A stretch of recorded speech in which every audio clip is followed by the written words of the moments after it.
Alhamdulillahirabbil alamin wassalatu wassalamu ala sayyidina Muhammadin wa ala alihi wa ashabihi ajmain wa man tabi'ahum bi ihsanin ila yaumil amma ba'du. Segala puji bagi Allah Subhanahu wa taala yang pada malam hari ini Allah Subhanahu wa taala masih berikan kita kesempatan untuk melanjutkan kajian kita setiap Kamis malam Jumat di Masjid Anwar Azam Masruni, membahas kitab Bulughul Maram ya, yang dikarang oleh Al-Hafidz Ibnu Hajar Al-Asqalani rahimahullah, seorang ulama besar mazhab Syafi'i. Dan kita di Kitabul Jami', kitab ya tentang hal-hal selain fikih, dan kita tiba di bab yang kelima, yaitu targhib fi makarimil akhlaq, yaitu tentang anjuran motivasi untuk berakhlak yang mulia. Pada pertemuan yang lalu sudah kita bahas tentang hadis-hadis tentang hak-hak di jalan. Dan sekarang kita masuk ke hadis yang keempat. Bismillah wassalatu wassalamu ala Rasulillah. Qala al-mu'allif rahimahullahu taala wa an Muawiyah, dari sahabat yang bernama Muawiyah bin Abi Sufyan. Qala, beliau berkata, qala Rasulullah sallallahu alaihi wasallam, bahwasanya Rasulullah sallallahu alaihi wasallam bersabda, man yuridillahu bihi khairan yufaqihu fid din. Muttafaqun alaih. Kata Nabi SAW, siapa yang Allah inginkan kebaikan pada dirinya. Jadi Allah ingin orang ini baik, Allah ingin orang ini jadi lebih baik, maka yufaqihu fiddin, Allah akan jadikan orang tersebut paham terhadap urusan agamanya. Dia paham urusan agama. Muttafaqun alaih. Hadis ini Bukhari Muslim. Dalam hadis yang lebih lengkap, kata Nabi SAW, lanjutan dari hadis ini, innama ana qasim wallahu yu'ti. Aku sekedar orang yang membagi, adapun yang memberi adalah Allah Subhanahu wa taala. Walan tazala hadhil ummatu qa'imatan ala amrillah, dan umat ini senantiasa berada di atas perintah Allah Subhanahu wa taala. La yadurruhum man khalafahum, tidak akan membahayakan kelompok ini, ya kelompok ahlu sunnah, orang-orang yang menyelisihi dan menentang mereka, hatta ya'tiya amrullah, sampai datang ya utusan Allah Subhanahu wa taala, ketetapan Allah Subhanahu wa taala, itu hari kiamat atau angin yang berhembus yang membunuh semua orang-orang yang ada keimanan di dalam hatinya, sampai tegaklah nanti hari kiamat. Inilah diantara pujian dari Nabi SAW bagi orang yang mengikuti sunnah beliau dan sunnah sahabat beliau. Ahlu sunnah, mau dibilang teroris, mau dibilang radikalis, mau dibilang ekstremis, itu tidak akan membahayakan ahlu sunnah. Allah yang bilang, Nabi yang bilang, hatta ya'tiya amrullah, sampai hari kiamat akan tegak. Ya, adapun kelompok-kelompok, Allah bisa, orang-orang bisa hancurkan, orang bisa robohkan, dipecat dia. Ya, ketua yang pemimpinnya, kelompok A dipecat pemimpinnya, kelompok B ya digusur pemimpinnya, dibubarkan akta pendiriannya. Adapun ahlu sunnah tidak memiliki organisasi, tidak memiliki pemimpin. Pemimpinnya adalah Rasulullah SAW, sehingga dia akan selalu ada. Ya, tidak bisa dicela meskipun dituduh dengan tuduhan-tuduhan yang dusta, ya. Apalagi sekarang sudah mulai muncul isu-isu terorisme, ya, wanita bercadar dan semisalnya, itu tidak akan membahayakan ahlu sunnah. Jadi dari hadis ini teman-teman semua, bahwasanya kalau Allah pengen kita jadi lebih baik, gimana agar kita lebih baik? Allah akan mudahkan kita belajar agama. Kalau Allah jadikan setiap malam-malam kita hadir di majelis ilmu, Allah mudahkan kita bisa membaca buku lembar demi lembar, mendengarkan kajian-kajian online, YouTube, streaming dan semisalnya, maka ketahuilah Allah itu pengen kita jadi lebih baik. Tapi kalau sebaliknya, ada saja kesibukan, jarang hadir di majelis ilmu, yang ngurus bisnis ini, ngurus pekerjaan ini, ngurus usaha itu, sehingga kakinya jarang melangkah ke majelis ilmu. Dia hadir di majelis ilmu hanya ketika tabligh akbar, ya weekend nanti tabligh akbar, cuman itu dia muncul. Atau ketika ada hal-hal yang lain, ya dia tidak mudah membaca bukunya dia beli tapi disentuh pun tidak. Dia lebih senang mendengar ya misalnya TikTok, berita atau yang semisalnya. Dia enggak hobi mendengar majelis ilmu agama, maka ini tanda Allah tidak ingin dia jadi orang yang lebih baik. Jadi bersyukurlah kita semua yang Allah pilih pada malam hari ini. Allah ingin kita menjadi lebih baik. Jadi bagaimana cara jadi lebih baik? Itu dengan mengerjakan hal yang bermanfaat dan meninggalkan hal yang tidak bermanfaat, dan hal yang paling bermanfaat adalah ilmu agama. Ya, kata Hasan Al-Basri rahimahullahu taala, min alamati iradillahi 'anil abdi, tanda Allah berpaling dari seorang hamba, Allah berpaling dari orang, an yaj'ala syughlahu fima la ya'ni, Allah akan jadikan dia ini sibuk dengan hal-hal yang tidak bermanfaat. Sibuk dengan main media sosial tanpa faedah, sibuk dengan nongkrong-nongkrong sama temannya, sibuk dengan begadang-begadang yang gak jelas, sibuk dengan hal-hal yang main game dan semisalnya. Ini tanda Allah sedang berpaling kepada dirinya. Dan di antara kesibukan yang paling indah adalah sibuk dalam belajar. Sibuk dalam belajar. Kata Nabi, ihris ala ma yanfa'uk, bersemangatlah terhadap apa yang bermanfaat untuk dirimu. Maka di antaranya adalah belajar ilmu agama, hal yang paling bermanfaat. Kata Nabi SAW, idza aradallahu bi'abdin khairan ista'malah, kalau Allah ingin seorang jadi lebih baik, Allah perkerjakan dia, Allah jadikan dia karyawan, Allah jadikan dia pegawainya Allah Subhanahu wa taala, karyawannya Allah Subhanahu wa taala. Sahabat tanya, kaifa yastamiluhu ya Rasulullah? Bagaimana Allah menjadikan seorang jadi karyawannya? Bagaimana seorang Allah jadikan sebagai buruhnya Allah Subhanahu wa taala? Kata Nabi sallallahu alaihi wasallam, yuwaffiquhu li amalin sholihin qablal maut. Dia akan Allah berikan hidayah, petunjuk, bimbingan, taufik untuk senantiasa beramal soleh sampai datang kematian. Dan di antara amal soleh yang paling afdal adalah menuntut ilmu. Jalan yang paling dimudahkan, Pak, jalan tol. Kalau ada orang jalannya jauh, macet, jalannya jelek, banyak lubang-lubang. Yang kedua ada jalan tol, mulus, lebar, cepat. Maka orang yang cerdas akan milih jalan yang kedua. Kata Nabi SAW, hufatil jannah bil makarih, surga dikelilingi dengan hal-hal yang berat, hal-hal yang tidak disukai jiwa, hal-hal yang susah, hal-hal yang sulit, hal-hal yang sukar. Kemudian Allah mengatakan, Nabi mengatakan ada jalan yang lebih mudah, yaitu jalannya salaka tariqan yaltamisu fihi ilman, menempuh jalan yang. Ini diantara cara Pak Ustadz bagaimana saya jadi suami yang lebih baik, bagaimana jadi seorang ayah yang lebih baik, bagaimana jadi seorang hamba Allah yang lebih baik, bagaimana jadi seorang bla bla bla yang lebih baik, orang tua yang lebih baik, anak yang lebih baik. Tidak lain dan tidak bukan adalah belajar. Belajar, Pak. Kita punya 2 karyawan, kita punya toko misalnya baju, 2 karyawan, 1 karyawan A, 1 karyawan B.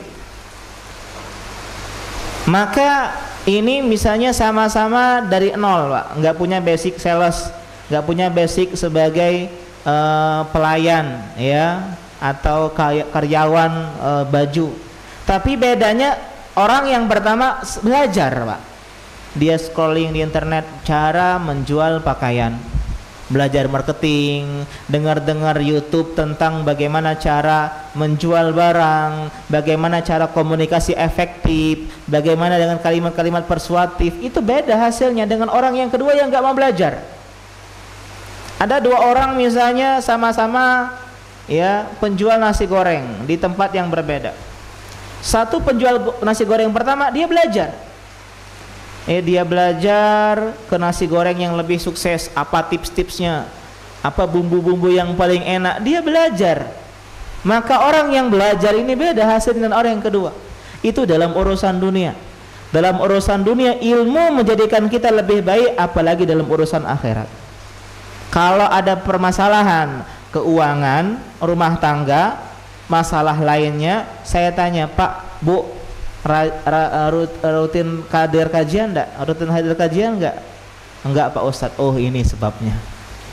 Ustadz, saya ini punya problem rumah tangga. Maaf Bapak Ibu, belajar enggak fikih rumah tangga? Enggak. Oh ini masalahnya. Ustadz, saya ini punya masalah ekonomi Ustadz, finansial, ya muamalah. Bapak belajar enggak fikih muamalah? Enggak Ustadz. Ini masalahnya. Kenapa? Enggak punya ilmu. Karena kalau ilmu menjadikan orang yang lebih baik. Kita punya 2 travel nih dari Palembang Prabu Mulih. Satunya pre-travel yang jago, yang udah punya ilmu, lah udah 10 tahun travel. Yang satunya baru nyoba travel, baru bisa naik mobil. Beda rasanya Pak. Yang pertama, wow, ini ada lubang, saat langsung, ya.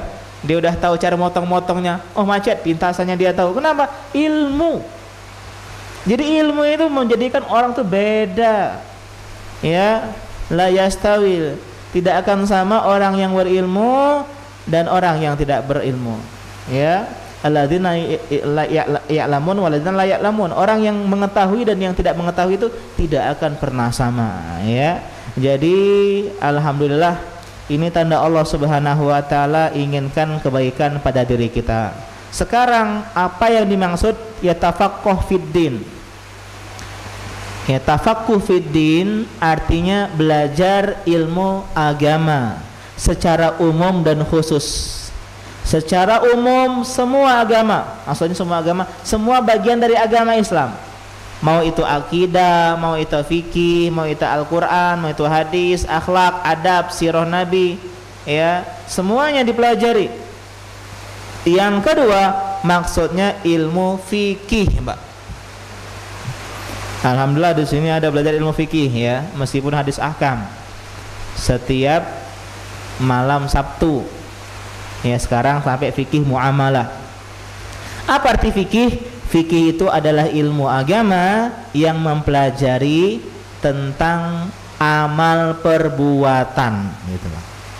Amaliyah, cara sholat, cara puasa, cara umroh, cara haji, berumah tangga, jual beli, itu namanya fikih Pak. Beda dengan akidah. Akidah ideologi, pemahaman, akidah. Ya, Allah di atas arsy, akidah. Ya, ilmu Allah di mana-mana, ilmunya Allah yang di mana-mana, itu akidah. Ya. Sedangkan fikih adalah perbuatan. Dan fikih dibagi menjadi 4 poin besar. Yang pertama fikih ibadah, yang kedua fikih muamalah, jual beli, harta.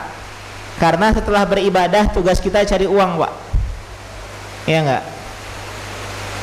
Setelah cari uang, munakahah, nikah.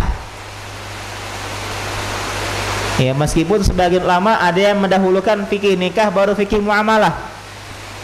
Contohnya apa? Kitab yang dipelajari di sini. Ya, biasanya fikih itu fikih ibadah, muamalah baru nikah. Karena cari uang dulu baru nikah. Ada yang mengatakan nikah dulu baru cari uang, nikah sambil cari uang, nggak masalah. Yang terakhir, yang keempat, jinayah, tindakan kriminal, kejahatan, tindakan kepada pelaku minum khamar, pencuri diapain, hudud-hudud, kisos-kisos, pengadilan, peradilan, kodok, itu semua dibahas di dalam fikih jinayat. Ya, karena inilah tugas kita, Pak. Yang pertama beribadah, yang kedua kita butuh hidup dengan cara mencari nafkah, yang ketiga kita butuh penyaluran syahwat biologis, butuh pernikahan, dan ketika mencari harta dan kita berumah tangga ada problem, ada permasalahan, sehingga muncullah fikih jinayat. Bagaimana cara mengatasi perseteruan antara dua pihak, suami istri, penjual pembeli, pembunuhan, pencurian, perampokan, maka adanya hukum pengadilan dan peradilan kodok. Masya Allah, Islam sempurna, Pak. Hablum minallah, hablum minanas. Ya, inilah fikih, inilah fikih. Dan kalau kita belajar sumber fikih ada 4. Yang pertama Al-Quran, itu sumber fikih, hukum fikih yang paling dasar. Hukum waris di Al-Quran ada. Ustadz, mana dalilnya nggak boleh salaman sama sepupu? Ada di Al-Quran. Hurrimat alaikum ummahatukum wa banatukum wa akhawatukum, sampai selesai. Yang dihalalkan dinikahi, yang boleh salaman ibu, nenek, anak, cucung, saudari, bibi, 4 aja udah. Sepupu enggak dimasukkan oleh Allah, enggak boleh salaman sama sepupu. Istrinya paman enggak dimasukkan oleh Allah Subhanahu wa taala. Sehingga apa? Sehingga paham konsepnya. Ustadz, bagaimana hukum mawaris? Ketika ada seorang meninggalkan harta untuk anak-anaknya, ada anak-anak laki-laki, anak-anak perempuan, maka kata Allah, lidzakari mithlu hadzal unthayain, orang-orang laki-laki mendapatkan 2 bagian perempuan. Ada di hukum mawarisnya.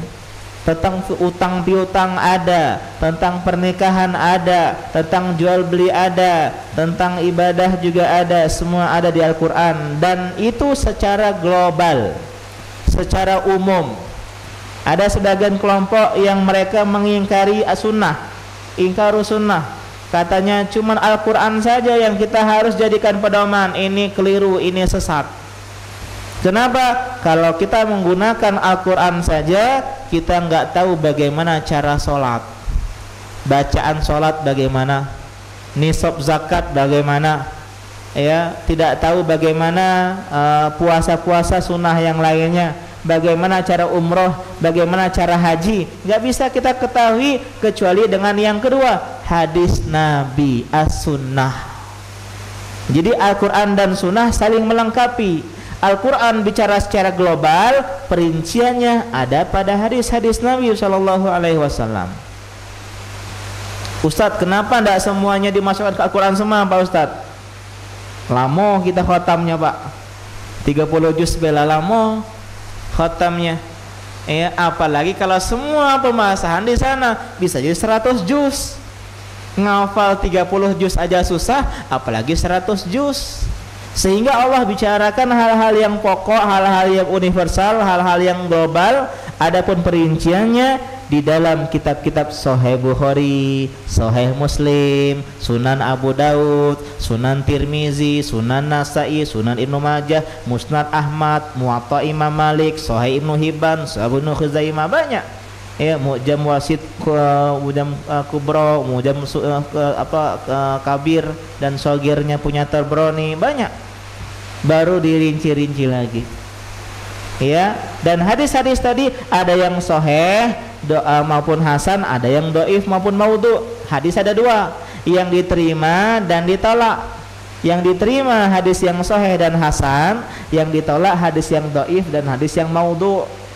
Sahih itu hadisnya ya kuat, benar, nyambung sanadnya, kuat-kuat perawinya. Hasan orangnya kuat tapi nggak sekuat yang sahih. Dhaif lemah, ada yang pendusta, ada yang fasik perawi hadisnya, atau sanadnya putus. Maudhu, palsu, dibuat-buat oleh orang-orang yang tidak bertanggung jawab. Ini yang kedua. Ya, Allahumma shayban nafi'an, Allahumma hawalaina la alaina. Yang ketiga adalah ijma. Ijma itu konsensus, kesepakatan para ulama salaf. Ketika orang udah berijma, itu adalah hukum yang paling kuat, Pak. Karena Al-Quran dan Sunnah dikuatkan dengan ijma. Ijma itu kesepakatan para ulama. Kalau ulama udah sepakat, nggak mungkin sesat. La tajtami hadhil ummah ala dalalah, kata Nabi. Tidak akan bersatu umat ini di atas kesesatan, nggak mungkin. Maka kita harus perhatian dengan ijma kesepakatan ulama terdahulu, para sahabat. Misalnya para sahabat sepakat wajib wanita pakai jilbab, sepakat para ulama. Maka tidak boleh diingkari. Ada Pak Profesor, Pak Doktor, ahli Al-Quran mengatakan jilbab tidak wajib. Sorry, kita lebih menguatkan ijma kesepakatan para ulama terdahulu yang lebih pintar-pintar dibandingkan ulama-ulama sekarang. Ulama sepakat LGBT haram. Kalau ada ulama mengatakan Islam itu rahmatan lil alamin, tidak masalah lanang sama lanang, ini sesat. Kenapa? Mengingkari kesepakatan para ulama. Ulama sepakat laki-laki muslim, wanita muslimah nggak boleh nikah dengan laki-laki kafir. Yahudi, Nasrani, Hindu, Buddha nggak boleh sama sekali. Ada seorang ustadz yang mengatakan boleh. Mau apa? Ini mengingkari ijma. Nggak boleh mengingkari ijma, karena ijma itu adalah hukum yang tertinggi. Kenapa? Karena dia berdasarkan Al-Quran dan Sunnah dan ulama. Jadi 1, 2 itu digabung jadi poin yang ketiga, Pak. Dan yang terakhir adalah kias, analogi. Ustadz tidak ada dalilnya haramnya minum misalnya asoka, bir bintang, nggak ada dalilnya. Mana Al-Quran dan Sunnah, mana ijma? Kita katakan analogi, kias, dikiaskan dengan khamar. Kullu muskirin khamrun, setiap yang memabukkan khamar. Wa kullu khamrin haramun, dan setiap khamar haram. Artinya haram berdasarkan kias, analogi. Inilah Pak 4 hukum Islam. Tanyakan mana Al-Qur'annya, mana hadisnya, mana ijma'nya, mana kiasnya. Yang selain itu ada sebagian ulama, tapi ulama perbedakan, ya perselisihkan antara mereka. Dan kalau ngomongin fikih Pak, kita harus ngomongin 4 imam mazhab yang terkenal. Dan ingat 4 imam mazhab ini seperguruan, satu padepokan. Pertama Imam Abu Hanifah, nama aslinya Imam Nu'man bin Sabit. Dia ini punya 2 sahabat dekat, murid terdekat, namanya Abu Yusuf dan Muhammad bin Hasan Asy-Syaibani. Yang kedua Imam Malik bin Anas, tadi mazhab Hanafi di Kufah, sekarang mazhab Imam Malik di Madinah. Imam Malik bin Anas ini gurunya yang ketiga Imam Muhammad bin Idris Asy-Syafi'i. Jadi Imam Syafi'i berguru sama Imam Malik. Imam Syafi'i berguru kepada Imam Muhammad bin Hasan Syaibani, murid dan sahabat dekatnya Imam Abu Hanifah. Jadi Imam Syafi'i menggabungkan mazhabnya ahli ra'yinya Abu Hanifah di Kufah dan mazhab ahlul hadisnya Imam Malik di Madinah, dan beliau mendakwahkannya di Baghdad qaul qadim dan di Mesir qaul jadid. Imam Syafi'i yang mazhabnya tersebar di Indonesia Nusantara. Dan yang keempat Imam Ahmad bin Muhammad bin Hambal, mazhab Hanbali, yang beliau murid dari Imam Syafi'i dan beliau guru dari Imam Bukhari dan Imam Muslim. Jadi Pak, sanad keilmuan tuh nyambung Pak, dari sahabat, tabi'in, tabi'ut tabi'in, imam yang 4 terus sampai kita ini. Kita belajar sama Ustadz Hidayatullah, beliau belajar sama Ustadz dosen STDI Jember, mereka belajar sama Ustadz di Madinah sana, sama Madinah belajar lama-lama terus sampai itu nyambung keilmuan. Jangan sampai mentok guru kita belajar kemana? Oh guru kita nggak tamat mana-mana Pak Ustadz. Guru saya itu cuman baca-baca buku saja. Oh nggak bisa.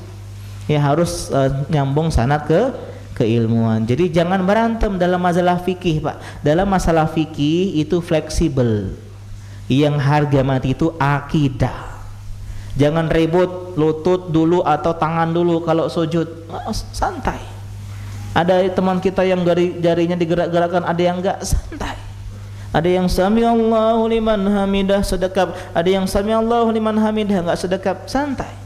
Ada yang 2 rakaat dua-duanya iftiras, ada yang tawaruk. Inilah fikih.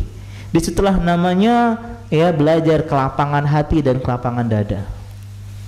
Bahkan kalau seorang ustadz berpendapat, saya menguatkan pendapat ini, saya menguatkan pendapat bahwasanya sunnahnya tidak digerak-gerakkan, tapi boleh sesekali digerakkan. Kalian nggak setuju? Boleh. Samping saya sholat, jenguk ustadz, nggak masalah.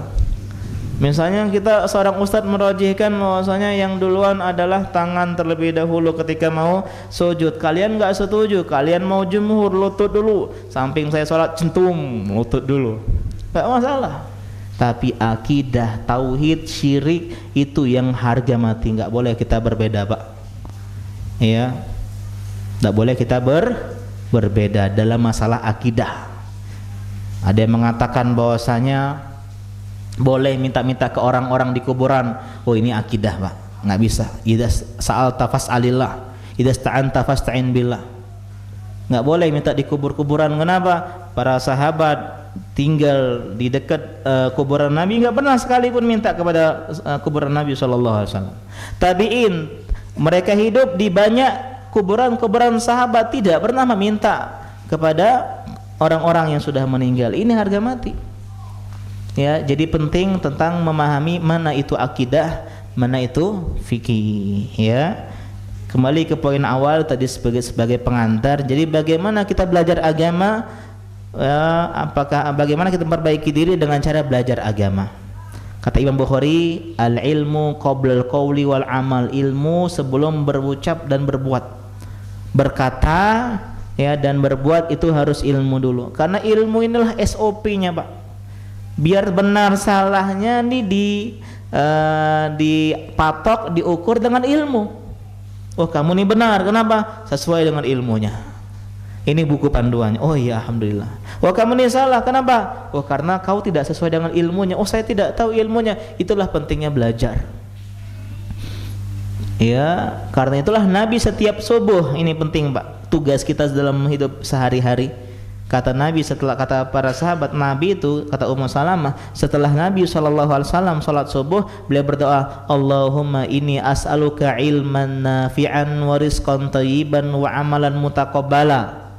Kita minta 3 hal Pak setiap pagi. Ya Allah, berikanlah aku yang pertama ilmu yang bermanfaat. Yang kedua adalah amal yang baik. Yang ketiga adalah rezeki yang baik. Yang ketiga adalah amal yang diterima. Jadi tugas kita tuh 3, belajar, cari nafkah atau bekerja, dan yang ketiga adalah beribadah. Gimana tiap hari biar kita tambah ilmu, tambah amal, tambah rezeki. Ya jangan sampai masjid baik gawainya berdoa, tidak begawi, jangan pula kajian terus. Ya bekerja ndak boleh, ini ndak boleh ya. Kenapa? Hablum minallah hablum minannas, harus jalan. Tugas kita adalah beribadah dengan sebaik-baiknya, belajar dengan sebaik-baiknya, dan cari nafkah dengan sebaik-baiknya. Itu tugas kita Pak sehari-hari. Para ulama mengatakan kenapa dahulukan ilmu? Karena dengan ilmu orang tahu mana rezeki yang baik, mana rezeki yang tidak baik. Dengan ilmu orang tahu mana amal yang diterima, mana amal yang ditolak.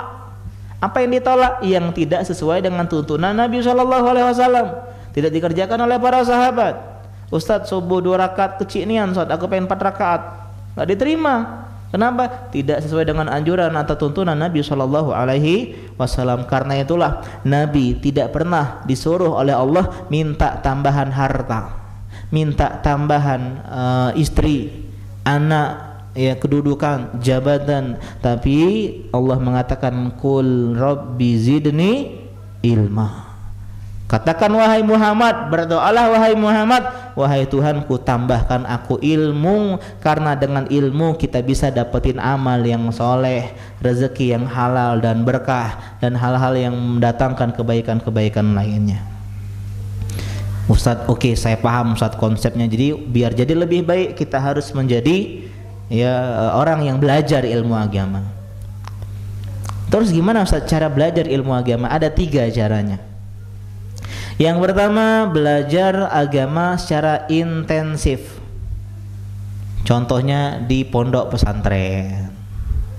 Ya, yang udah ada pengajarnya, udah ada kurikulumnya, udah ada fasilitasnya, udah ada jadwal hariannya. Jadi kita tinggal terima beres. Kuliah agama seperti saya umum Pak, SD umum, TK umum, SMP umum, SMA umum, SMA kenal sunnah, kenal hidayah, mating setir. Kemudian kuliah di Jawa Timur agama, 1 tahun bahasa, 4 tahun kuliah. Jadi harus intensif, setiap hari belajar.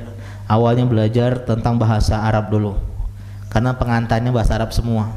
Kemudian baru belajar akidah dasar 1-2 hadis, Sahih Bukhari, Sahih Muslim, naik lagi nahwu, naik lagi itu.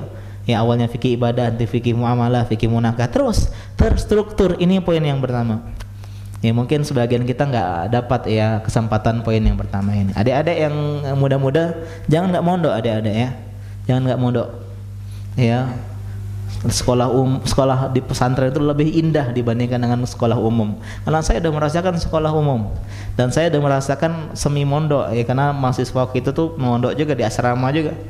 Ya, dan tidak ada hal yang lebih indah dibandingkan belajar agama di pesantren sama guru-guru, sama teman-teman ya.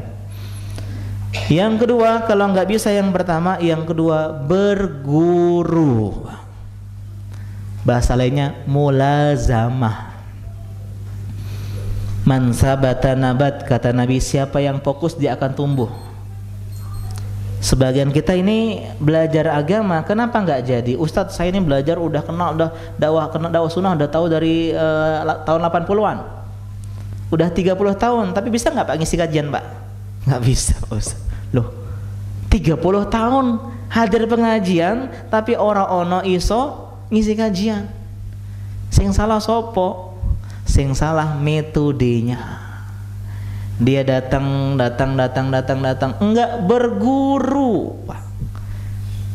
Jadi kalau pengen bagus bukan sesuai masjid, mohon maaf, tapi sesuai guru. Saya pengen berguru sama Ustadz Taufik Hidayah. Semua kajian beliau ikuti, Pak.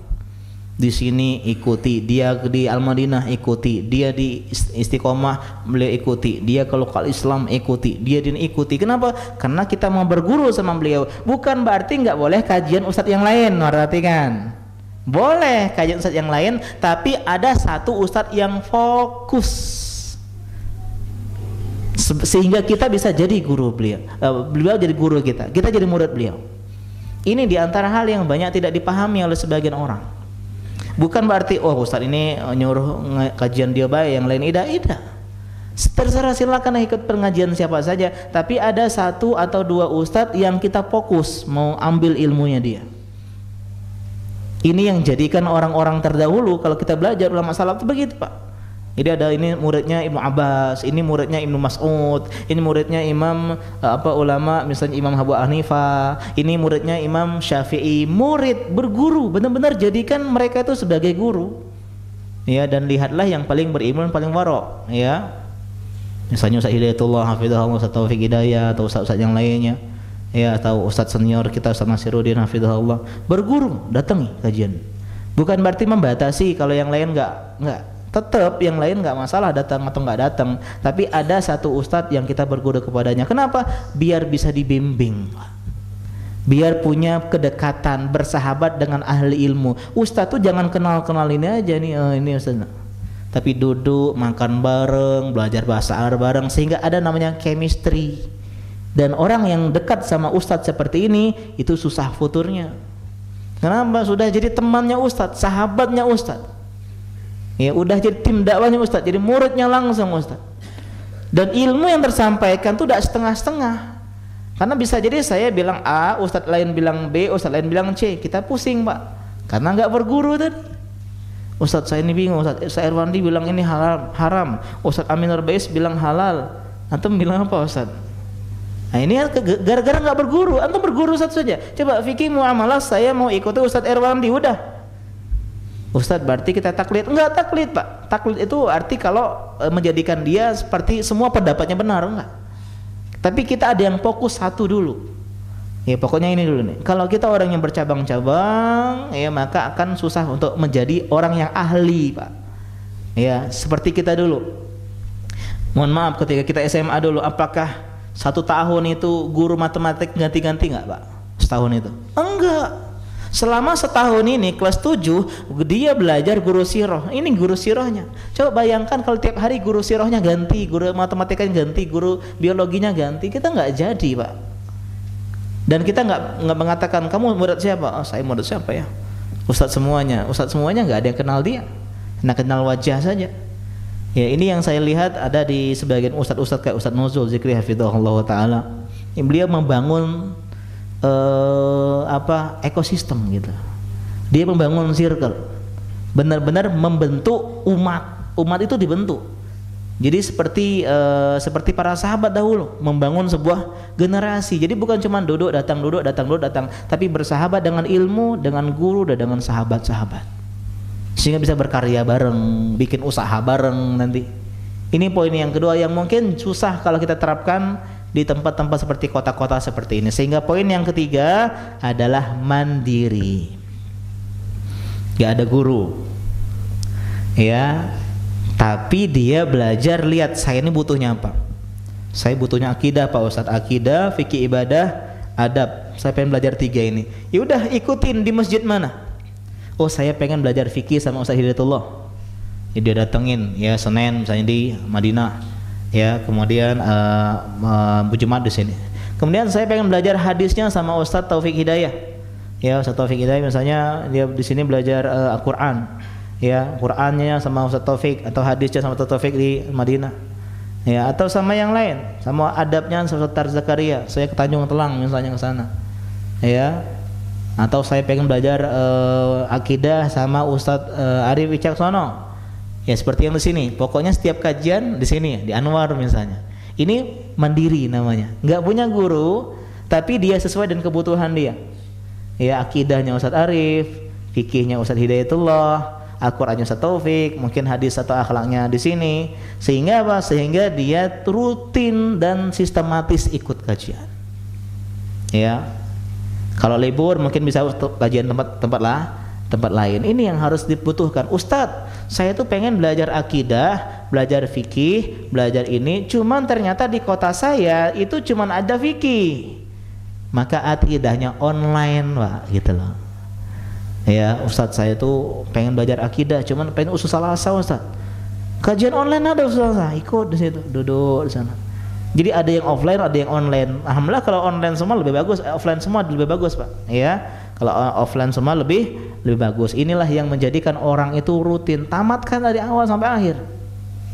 Ya coba siapa di sini yang selama setahun setengah terakhir dari Agustus sampai Agustus tahun ini, September Oktober. Ya berarti udah 14 bulan yang tidak pernah nggak hadir kajian sini. Ini nggak nusi ya. Atau siapa sebagian. Tapi kebanyakan kita mohon maaf banyak absennya karena kita nggak fokus, nggak sistematis. Gimana kita bisa menerapkan hadis-hadisnya? Tapi kalau udah belajar semua, dia di rumah diulang-ulang tuh kitab-kitabnya, sehingga bisa. Ya, ini yang membedakan antara apa? Antara cara belajar. Dan poin yang terakhir, kalau Ustadz anak ini pengen cuman pahalanya baik, Ustadz tidak apa-apa. Biasanya bapak-bapak seperti ini. Ustadz boleh tidak aku nih kajian tidak nulis, duduk tidak beli buku, duduk pengen pahala. Alhamdulillah. Dan tolong jangan menyamakan antara penuntut ilmu dengan orang-orang awam, orang-orang yang pengen belajar ilmu agama dapat pahala. Seperti santri-santri. Kalau kajian santri ini anak marah ini, nyender nggak boleh. Tapi kalau bapak-bapak nggak apa-apa Pak nyender. Yang penting duduk datang pengajian.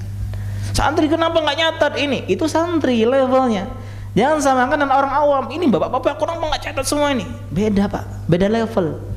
Imam Ahmad itu majelisnya rame, tapi yang nyantri, yang nyatat, yang bawa buku cuma sedikit.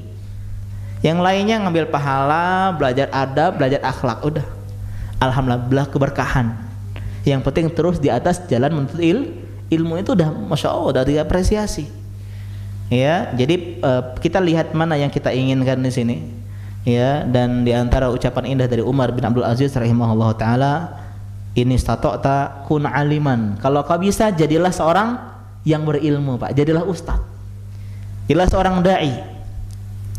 Wa in lam tastati, kalau enggak bisa fakun muta'aliman. Jadilah orang yang belajar ilmu gitu loh. Yang penting duduk di pengajian, rutin hadir pengajian. Ustaz enggak bisa aja Ustaz. Fa in lam tastati fa ahibbahum, cintai orang yang berilmu dan orang yang belajar ilmu agama. Ya aku tidak pacak kajian rutin cak kamu tuh, cuman masya Allah aku mencintai kalian semua. Aku cinta ikhwan yang hadir pengajian tuh, aku cinta Ustaz tuh, aku cintai meskipun aku jarang kajian, pokoknya cinta ya pokoknya. Yang terakhir, wa in lam tastati, Ustaz aku tidak bisa mencintai mereka Ustaz. La tubghiduhum, jangan engkau benci mereka. Ya, jadilah orang yang ahli ilmu. Kalau nggak bisa, jadilah penuntut ilmu. Kalau nggak bisa, cintai ahli ilmu dan penuntut ilmu. Kalau nggak bisa, jangan pernah benci mereka, Pak. Mungkin kita baru ngaji, ya, jangan pernah membenci orang-orang yang rajin pengajian, rajin sholat di masjid, yang pakai jenggot, yang cingkrang, yang bercadar. Jangan pernah benci mereka, Pak. Meskipun kita nggak sependapat sama mereka, mungkin kita belum jadi seperti mereka, jangan benci mereka. Kenapa? Karena mereka adalah orang-orang yang pengen memperbaiki diri. Mereka nggak sempurna. Mungkin mereka ada yang kasar, akhlaknya nggak bagus, lisannya pedas. Tapi mereka adalah orang-orang yang punya ghirah, kecemburuan terhadap ilmu agama. Jadi poinnya, mari belajar ilmu agama yang runtut, yang sistematis. Jangan bolong-bolong. Satu saja sepekan udah alhamdulillah. Tidak ada istilah wah Ustaz sedikitnya, enggak ada, Pak. Faman akhadahu akhadha bihadin wafir, kata Nabi, siapa yang mengambil ilmu mengambil bagian yang banyak meskipun sekali sepekan. Ya, Ustaz saya bisanya cuma hari Senin, Ustaz. Senin sepekan, enggak masalah. Ustaz saya ini sibuk sampai kerja malam, Pak. Ya, enggak bisa saya kajian malam. Ya, kecuali weekend. Weekend kajian weekend. Ustadz saya ini kerjanya malam, bukan nasi goreng, Pak Ustadz. Kajian pagi nggak ada di Prabu, kajian siang nggak ada, online kajian streaming ada banyak sekarang. Jadi nggak ada istilah tidak belajar ilmu agama zaman now ini, Pak. Alhamdulillah. Ya, kita dengarkan azan terlebih dahulu. Assalamualaikum warahmatullahi wabarakatuh.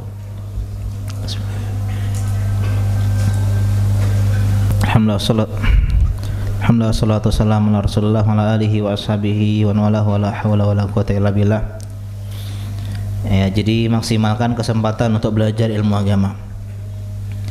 Ya, saya sering cerita, saya pernah ngisi kajian, Pak, di Sungai Lumpur. Itu Selat Bangka. Jadi kalau dari Palembang itu naik mobil 2-3 jam. Kemudian dari Tulung Selapan tuh naik speedboat berjam-jam sampai tiba di sana. Dan di sana mereka belajar hanya online dari Radio Roja. Yang ketika ngisi kajian di sana, masya Allah, antusiasme mereka luar biasa. Dan mereka bilang, Pak Ustadz, kami tuh pengen ada kajian sekali seminggu saja ada sini. Sebulan sekali aja nggak ada. Ya, jadi mereka itu kayak tabligh akbar terus, 3 bulan tabligh akbar, 3 bulan tabligh akbar. Dan Allah pilih kita tinggal di kota yang ini, masya Allah, tiap hari ada pengajian. Bahkan sekarang ini ada pengajian di sebagian tempat. Bahkan ada yang satu malam itu 4 tempat. Ya, di sini ada, di Al Madinah ada, di Istiqomah ada, di Al Islam ada, masya Allah. Ya, kalau nggak salah hari Rabu. Ya, dia tinggal milih aja. Ini kenikmatan dari Allah Subhanahu Wa Taala. Saya dulu di Palembang, Pak. Saya dulu SMA di Palembang, kajian tuh sedikit. Sepekan tuh cuma 1-2 kali. Tapi ikhwan-ikhwannya semangat untuk memaksimalkan kajian yang ada. Kemudian masya Allah, bertahun-tahun ya, sampai pengajian tiap hari, bahkan ada yang siang, ada yang sore, ada yang malam. Bahkan dulu sebelum pandemi itu ada kajian rutin setiap malam Sabtu di Ra'iyah, ya, di DPRD itu, masya Allah, itu ribuan yang hadir, Pak.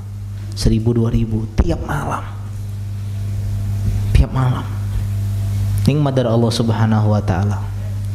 Allah udah uji kita dengan pandemi 1,5 tahun atau 2 tahun, dan kita banyak yang futur, banyak yang males sekarang. Dalil bahwasanya hadir majelis ilmu adalah kiat istiqomah yang paling kuat dalam belajar, dalam beribadah. Ya, maka jangan sia-siakan kesempatan ini. Sebagian kita masya Allah semangat belajar hal-hal duniawi, padahal kata Nabi SAW dalam hadis Ibnu Hibban, innallaha yubghid, Allah itu benci. Di antara orang yang Allah benci, alimun bid dunya wa jahilun bil akhirah. Orang yang pinter urusan dunia, profesornya urusan dunia, doktornya urusan dunia, tapi urusan akhirat mereka nol kecil, Pak. Anak TK, nggak tahu cara wudhu yang benar, nggak tahu cara sholat yang benar, nggak tahu cara sholat jenazah. Ini profesor, Pak Ustadz tolong bagaimana cara menyolatkan jenazah. Subhanallah. Ini profesor, ya, dosen di kuliah-kuliah ternama, tapi agama nol besar. Jangan kita seperti ini, ya. Pak Ustadz, saya lihat orang ada yang hadir kajian, ya, tapi dia nggak jadi lebih baik, gitu-gitu aja. Maka ilmu yang menjadikan orang yang lebih baik adalah ilmu yang membuahkan amal. Kita amalkan, Pak, sedikit demi sedikit. Kita tahu ini haram, tinggalkan. Meskipun kita nggak sempurna, kita tahu ini wajib, kita kerjakan. Ya, Allah Ta'ala a'lam. Dan orang yang berilmu sejati, kata Hasan Al-Basri, innamal faqih az-zahid fid dunya, orang yang zuhud terhadap dunia, orang yang nggak butuh dunia. Dunia seperti toilet, ya, dibutuhkan tapi tidak dicintai. Orang kita butuh toilet, tapi nggak ada yang cinta toilet, yang toiletnya dihias-hiasi seindah-indahnya, nggak ada. Ya, yang penting ada di rumah, ada toilet, udah. Yang kedua, az-raghib fil akhirah, dia semangat untuk urusan akhirat. Yang ketiga adalah orang yang al-basir bi amri dinihi, orang yang berilmu tentang urusan agama. Yang ketiga, al-mudawim fi ibadati rabbih, orang yang istiqomah beribadah kepada Allah Subhanahu wa ta'ala. Alhamdulillah, selesai hadis kita yang keempat. Intinya adalah kalau pengen jadi lebih baik harus duduk di pengajian. Karena ada yang nasihati, Pak, minimal pengarang kitab ini, ya. Saya hanya penyambung lidah saja, ya. Kalau kita nggak ada yang nasihati, susah jadi lebih baik. Istri kita nasihati, sudah mas, sudah mi, wami itu begal sama ini, ya, ada. Orang tua, sudahlah Pak, Bu, bapak ibu beda, bisa ngurus diri dewe, nasihat aku. Tapi kalau ulama ini hanya penyambung lidahnya saja, hanya pembahasa saja, mereka nasihati kita, oh iya juga ya, oh ini benar-benar gue banget ini, sehingga kita jadi lebih baik. Ada yang menasihati kita, seperti seorang petinju butuh dengan pelatih. Ya, kalau Mike Tyson dia kelahi sama pelatihnya, mungkin Mike Tyson lebih jago, Muhammad Ali lebih jago. Tapi kita butuh orang-orang yang melihat kesalahan kita. Ente tuh kalau nyerang ini agak kurang turun itu, gitu. Ini kurang power ini, gitu. Ya, pelatih sepak bola kalau suruh main bola mungkin jago. Jose Mourinho itu nggak jago, Pak, kalau main bola. Ya, dia main bola nggak punya prestasi yang luar biasa.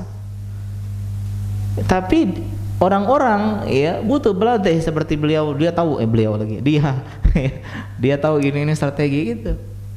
Jadi kita butuh orang yang nasihati kita, butuh orang yang mengasih tahu blind spot kita, ya, blind spot kita, titik kesalahan kita. Kita butuh orang seperti ini. Hadis yang kelima atau hadis yang kedua pada malam hari ini, Wan Abi Darda, dari sahabat mulia Abu Darda radhiyallahu anhu, Waimir qala Rasulullah sallallahu alaihi wasallam, min syai'in fil mizan asqalu min husnil khuluq.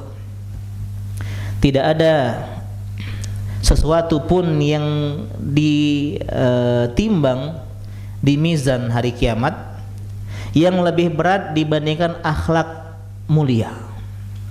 Akhrajahu Abu Daud wa Tirmizi wa shahahah. Hadis Abu Dawud dalam sunannya, Tirmidzi dalam sunannya disahihkan oleh Imam Tirmizi.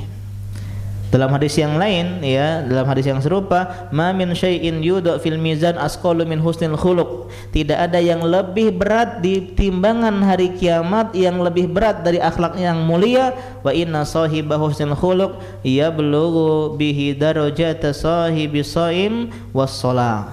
Orang yang berakhlak mulia akan menyamai level orang yang rajin sholat dan rajin puasa. Misalnya kita nggak pernah puasa sunnah, Pak, puasa kita cuma Ramadan, nggak pernah sholat sunnah, sholat cuma subuh, zuhur, maghrib, asar, maghrib, isya. Tapi kita bisa nyamain orang yang rutin puasa Daud, Senin, Kamis, Ayamul Bid, dan orang yang rutin kajian sholat rawatib, sholat duha, sholat malam. Kita bisa selevel dengan mereka dengan akhlak yang mulia. Ini luar biasa, keutamaan akhlak yang mulia. Kita belajar setahun ini, Pak. Dan kalau bisa ada bekas tahun ini, Pak, ya, yang rutin-rutin, yang dulu suka marah-marah sama bini, sekarang agak lebih lembut. Ya, yang dulu misalnya ya jarang senyum, rakyatnya kaku terus, sekarang mudah tersenyum. Harus ada berubah. Mas, masya Allah, Mas, setelah kajian akhlak hadis-hadis Bulughul Maram, Mas ini lebih romantis. Ya, setiap kajian balik ke martabak, ya, bawain martabak, Sehingga saya ingat, oh masya Allah ada buahnya. Ya saya dulu suka marah-marah sama adik saya, ya sebelum saya ngaji. Masa kau bantu ibu, adik perempuan ya. Ada perempuan. Jadi ada perempuan saya itu waktu SMP udah berjilbab. Padahal ketika itu orang SMP itu jarang pakai jilbab zaman-zaman dulu itu ya. Jilbab itu ternyata kuliah gitu, SMA gitu. Tapi saya marah-marah. Kemudian saya kenal hidayah sunnah. Sejak saya kenal sunnah sampai sekarang saya nggak pernah marah sama adik saya lagi perempuan. Ya, harus ada berubah. Harus ada berubah. Yang dulu kita keras, sekarang mungkin Ustadz kerasnya masih keras tapi tidak sekeras dulu gitu loh. Ya. Kita ngomongin mizan, Pak. Mizan ya, itu artinya adalah timbangan. Mizan itu timbangan di hari kiamat untuk menimbang amal kebaikan dan keburukan. Sifat-sifat mizan di hari kiamat yang pertama ada 2 daun timbangan. Bukan timbangan yang itu ya, yang 1 daun itu bukan timbangan ya untuk kurban, bukan itu. Ya, jadi timbangannya timbangan zaman dulu tuh yang pakai itu ya, ons itu nih gitu ya. Jadi satunya untuk pemberatnya, satunya yang mau ditimbang. Ya, jadi misalnya nimbang apa nih? Nimbang baju dan nimbang buah. Ini di sini kan pemberatnya kan 1 kilo. Oh, lebih berat ini, mau berarti tambah lagi. Nah, gitu ya. Zaman-zaman dulu. Jadi 2 daun. 2 daun timbangan yang bisa naik turun, Pak, naik turun kayak timbangan. Yang kedua, timbangnya di tangan Allah Subhanahu wa taala. Yang ketiga, bisa menimbang meskipun sebesar zarrah. Sebagian timbangan itu kan ada yang 1 kilo minimal ya, atau 1 ons. Dia nggak bisa di bawah 1 ons, dia nggak bisa. Nggak bisa 0,000 miligram, dia nggak bisa timbang. Tapi ini timbangan sekecil apapun, semut kecil ya, biji jagung, biji apa bisa ditimbang, ketahuan timbangannya. Dan dia timbangnya adil, Pak. Kalau kita kan mungkin sudah di setting ini dan timbangan. Adapun hadis yang menyebutkan timbangan punya lidah, punya mulut, bisa ngomong, ya itu hadisnya lemah. Ya memang ada sebagian hadis mengatakan mizan itu punya bisa bicara, tapi itu nggak tepat. Pertanyaannya, apa yang ditimbang, Pak? Apa yang ditimbang? Buku amalan, amalan itu sendiri atau orangnya? Hah? Amalan, buku amalan, amalannya. Jawabannya adalah tiga-tiganya. Tiga-tiganya, bisa bukunya, bisa amalannya, bisa orangnya. Dalil yang pertama tentang timbangan, ya, buku catatan amal. Hadis bitoko, apa arti bitoko, Pak? Card, kartu. Dikisahkan ada orang, ya, fayanshuru alaihi tis'atan wa tis'ina sijjilan kullu sijjilin mislu maddil basar. Ada orang yang ketika di hari kiamat didatangkan dan dia punya catatan 99 catatan kejahatan. Dan satu catatan satu aja itu sejauh mata memandang kertasnya, Pak, struknya. Ya, itu 99. Dibacanya. Beli pempek 3 ngomong 2. Jelas sekali itu. Ya, pakai sendal kawan ndak ngomong. No, gibahi. Oh, jelas. Menitnya mungkin ya, detiknya di mana, pokoknya. Kemudian Allah bilang, atun kiru min hadza syai'an, ada enggak dari catatan-catatan ini yang kau ingkari? Kau bilang, oh, enggak kata-kata ini, enggak kata.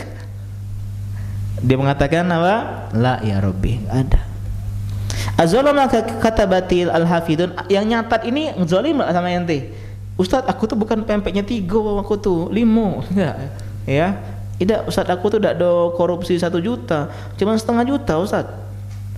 Ya, tidak, kate ya Allah. Semua tuh adil. Semua tuh persis sama dengan yang saya kerjakan di dunia. Ya. Fayaqulu bala inna laka indana hasanah fa innahu la yadhulma alaikal yaum. Ya. Afalaka udrun, kau punya uzur, alasan enggak? Enggak ada alasan. Atau paksa, Pak Ustaz, aku tuh cak ini, kate. Memang salah aku nian ya Allah. Tak pacak nak bohongnya Allah Subhanahu wa taala. Kalau Ustaz bacalah, Ustaz, tidak Ustaz, aku teman itu. Tidak ada, HP aku tuh kena hack. Tidak ada, bukan aku, itu tuh uang pakai baju aku. Pacaklah kita ngeles. Ya, tapi ketika di hadapan Allah nggak bisa. Kemudian Allah mengatakan, kami adil.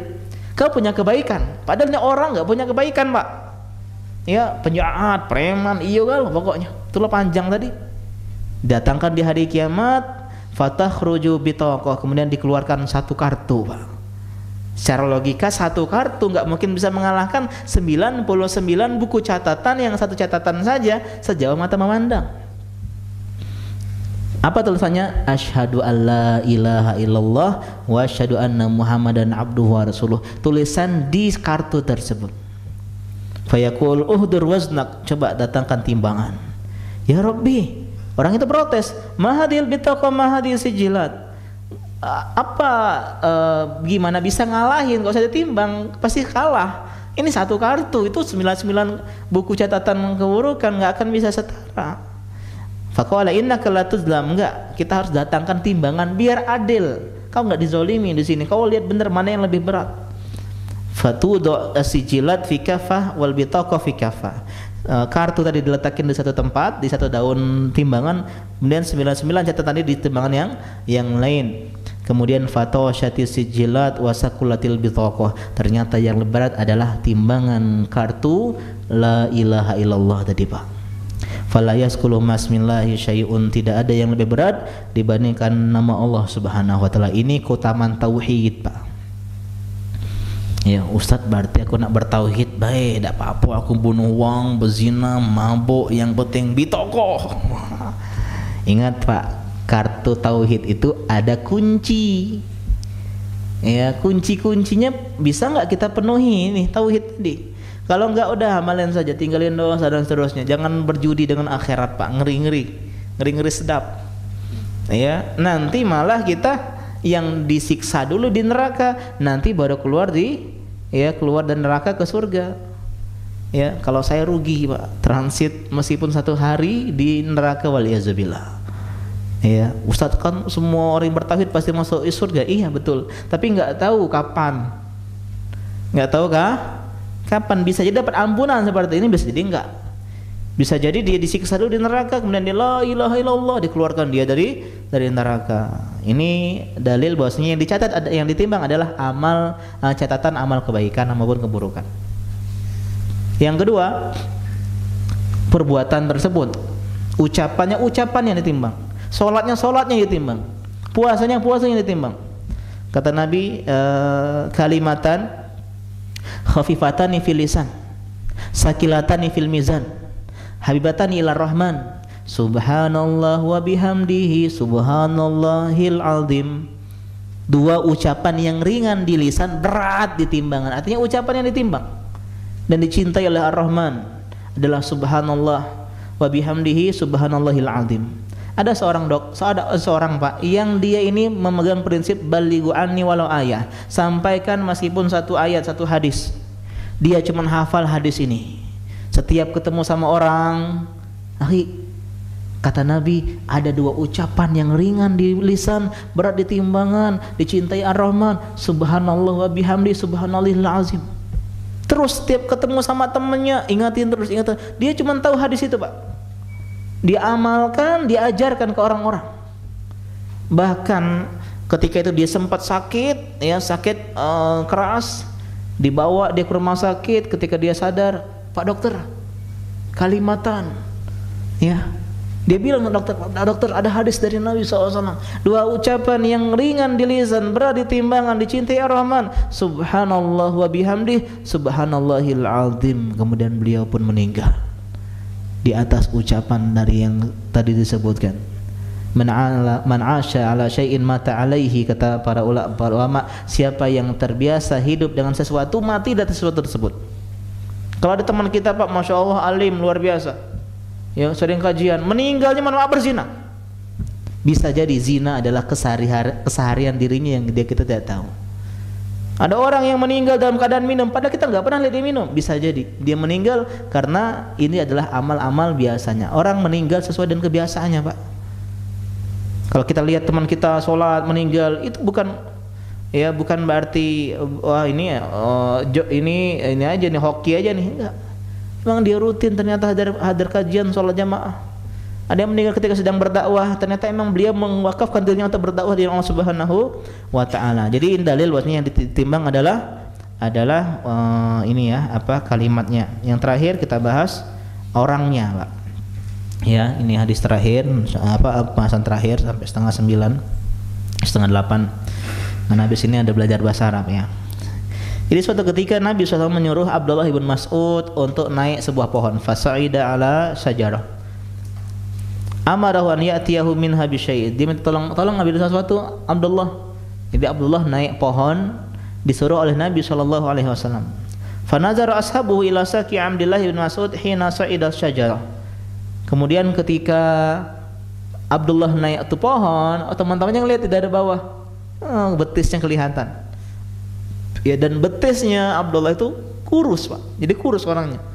Ini lihat betis ini kurus, ketahui mereka. Mereka ketahui fadahiku min humusyati saqaih. Akhirnya orang sahabat ketawa ngetawain si Abdullah fisiknya karena kakinya kurus, ya betisnya kurus. Nabi bilang, "Ma tadhakun? Kenapa kalian ketawa? Apa yang kalian tertawakan?" Beliau bilang, "Lari jlu Abdillah athqalu fil mizani yaumal qiyamah min Uhud." Demi Allah, tuh kaki si Abdullah ibn Mas'ud di hari kiamat di timbangan lebih berat dibandingkan gunung Uhud. Jadi orang yang ditimbang nanti di hari kiamat. Dalam hadis yang lain dikatakan innahu ya'ti rajul 'azimus samin, orang yang gendut, orang yang gemuk datang hari kiamat, yaumul qiyamah, la yazinu indallahi janaha ba'udah. Tapi ketika ditimbang, timbangannya cuman seberat sayap nyamuk, Pak. Jadi yang ditimbang itu fisiknya tuh bukan fisik wah ini 80 kilo, enggak ya. Ini 100 kilo, senang 100 kilo, gemuk senang nih. Ya kalau hadis ini dipraktekkan secara secara hissi, tapi yang benar adalah secara amalnya ya. Berapa jumlah mizan? Ada yang bilang 1, ada yang bilang banyak. Kita akan bahas pendapat yang lebih tepat di pertemuan selanjutnya. So, kita bahas tentang malu juga ya. Kalau Allah mudahkan kita ya. Demikian, ada pertanyaan silakan. Kalau tidak ada kita akhiri. Ya, silakan Mas.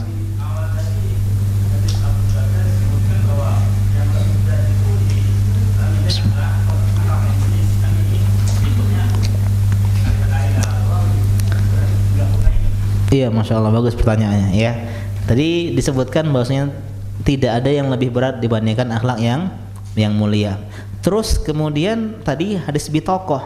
Maka kita jawab di awal-awal pernah kita bahas akhlak terbagi jadi 3. Akhlak kepada Allah, akhlak kepada diri sendiri, dan akhlak kepada manusia.